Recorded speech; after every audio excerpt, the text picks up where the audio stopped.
আমাদের supreme court bar সেশনের traditionally প্রথমে একটা ইয়ারলি আমাদের ব্রেকআপ পার্টি হয় লাঞ্চ, সেটা লাস্ট 6 তারিখে ছিল, সেখানেও হয়েছে। এরপর যেটা প্রেসিডেন্ট শেরে বাংলা ফজলুল সাহেব থেকে উনি প্রেসিডেন্ট ছিলেন প্রথম এখানকার, তারপর শ্রদ্ধা নিবেদন করি উনি আর ট্র্যাডিশন চালু করে দিয়েছেন প্রেসিডেন্ট নিজস্ব উদ্যোগে প্রেসিডেন্ট ঘোষ দিতে হবে। তো আজকে সেই যেহেতু আমাকে আইনজীবীরা নির্বাচিত করেছে প্রেসিডেন্ট, দায়িত্ব বর্তায়, তো আমার উদ্যোগে আমাদের এবং আমাদের সকল কমিটির সহযোগিতায় আইনজীবীর সহায়তায় আজকের এই প্রেসিডেন্ট লাঞ্চ বা প্রেসিডেন্ট বসছিল।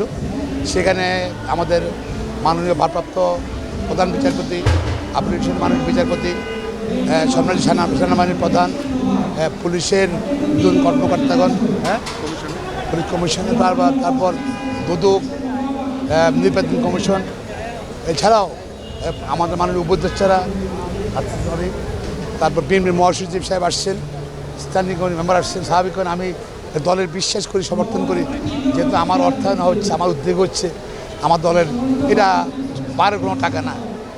মহাসচিব আসছেন, তারপর আপনার standing committee member Selima Begum আসছেন, তারপর আসছেন সালাউদ্দিন সাহেব আসছেন, শ্রেণী সদস্য, আরও অন্যান্য অনেক নেতৃবৃন্দ আসছেন। এবং সবচেয়ে বড় কথা, এটা সার্বজনীন, এখানে কোনো বিএনপি আওয়ামী লীগ কোনো ম্যাটার না। এখানে প্রথম হলে সকল বিচারপতি এখানে আসছেন। আমি আমাদের ভারপ্রাপ্ত প্রধান বিচারপতি, মাননীয় প্রধান বিচারপতি, আপিল বিচারপতি, এখন সুপ্রিম কোর্টের সকল আপিল হাইকোর্টের সকল বিচারপতি কৃতজ্ঞতা জানাচ্ছি আজকের অনুষ্ঠানে আসছেন বলে। পাশাপাশি জাতীয় সেনাবাহিনীর প্রধান সহ এটা আরও অন্যান্য যারা ডিগনিটারি আসছেন তাদের কৃতজ্ঞতা জানাচ্ছি। বিএনপি মহাসচিব, স্ট্যান্ডিং কমিটি মেম্বার সহ যারা আসছেন কৃতজ্ঞতা জানাচ্ছি। আর এই বসে আওয়ামী লীগ বিএনপি সবাই আসছেন। আমি সকল নিকটে আওয়ামী লীগ বিএনপি আমার কোনো ম্যাটার না, রিগার্ডলেস পলিটিক্যাল বিলিভ, সবাই আসছেন।